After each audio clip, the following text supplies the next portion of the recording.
So in today's video, I'm going to show you how to factory reset your MacBook Pro or Mac. So what you need to do is on the home screen or on the desktop screen, just press the Apple logo here on the top left, and then you're going to press System Preferences. Now, a lot of people are searching in these menus here to find out where you can erase or restart or reset your Mac.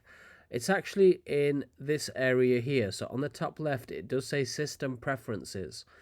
You're going to click System Preferences and then you're going to press Erase All Contents and Settings. Once you do this, you have to put in your administrator username and password. I'm not going to do it here, but just follow the instructions and then it'll allow you to erase or factory reset your MacBook Pro.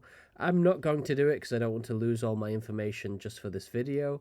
But if you do want to go ahead and do that, just put your password in and then it will go ahead and erase everything and then your Mac or MacBook Pro will be factory reset. If you have any questions about this, just leave them in the comment section below, and thank you for watching.